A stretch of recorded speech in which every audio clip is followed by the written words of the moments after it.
हमारा काम है हिंदू लड़कियों को अपना बनाना। अगर तुम्हें नहीं करनी शादी तो रुक जाते हैं, और अगर हम पे भरोसा है तो कर लेते हैं। मैं कन्वर्ट नहीं होंगी। हाँ, और वैसे भी मैं इन सब चीजों में बिलीव नहीं करता। मेरा सलीम ऐसा नहीं है।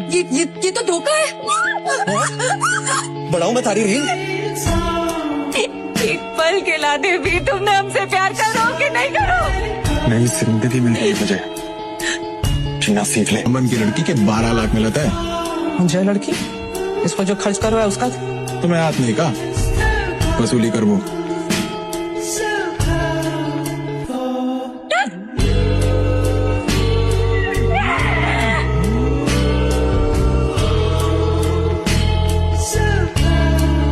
और मान लो उसका मन किया कि भाई मेरे को पसंद आ गई है, तो वो तलाक नहीं भी देगा, परमानेंट रख लेगा। ये गंदगी चलाने के लिए इन लोगों ने इंस्टेंट ट्रिपल तलाक को अलाउ किया हुआ। अब ये गंदगी दूर करने की मोहम्मद फैज खान बात करता है, तो सच्चा मुसलमान तो मैं हुआ ना। तो वो कट्टरपंथी चिढ़ते हैं, तिल मिलाते हैं इस बात से कि साला हमारा धंधा बंद करवा दिया। जो हम यौन शोषण का धंधा करते थे और उसके पति से फिर पैसा भी लेते थे, जो चला गया, वो पैसा भी देगा, कपड़े भी देगा और बीवी भी देगा, और उसकी बीवी के साथ आप यौन संबंध भी बनाएंगे और फिर वो आपको देंगे। तो इतनी गंदी चीज थी। मोदी जी ने इसको खत्म किया। काम करना था मुस्लिम उलेमा और मुफ्तियों को, और उल्टा ये गलीज लोग मोदी जी का विरोध करते हैं। अरे मैं असली मुसलमान हूं, मैं मुसलमानों के अंदर जो कुरीतियां है उसको खत्म करना चाहता हूं। अस्पृश्यता, सती प्रथा, ये पर्दा प्रथा, ये सब कुछ भी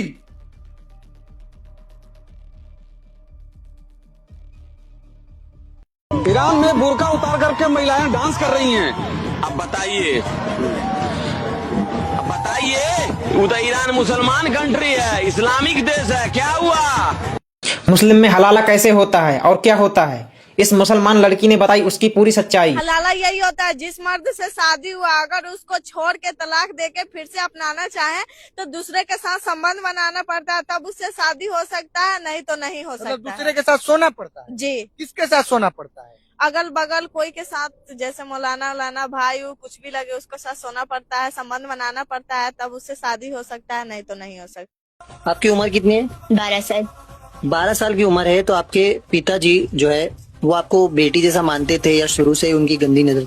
शुरू से उनकी गंदी नजर नहीं थी, मतलब अम्मी के इंतकाल के बाद ये सब शुरू हुआ। मतलब वो आते थे और बाद में बैठ के से टच करते थे और एकदम मतलब जैसे रहना चाहिए था वैसे नहीं रहते थे। मतलब बाप वाला टच आपको नहीं लगता था? नहीं।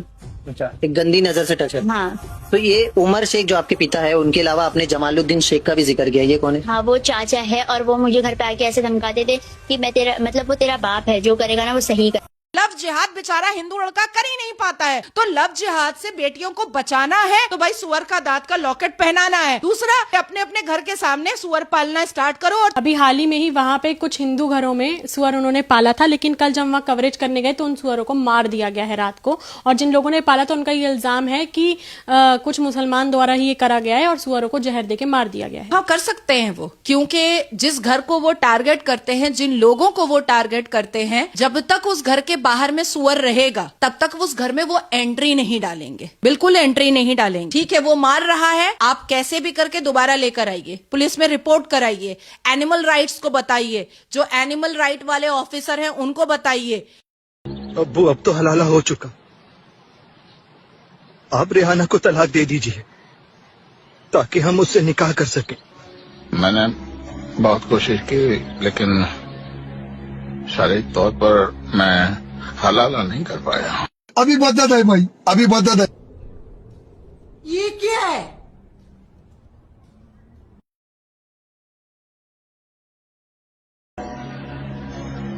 जब तक हलाला पूरा न हो जाए रेहाना को अपनी माँ के तौर पर ही देखना,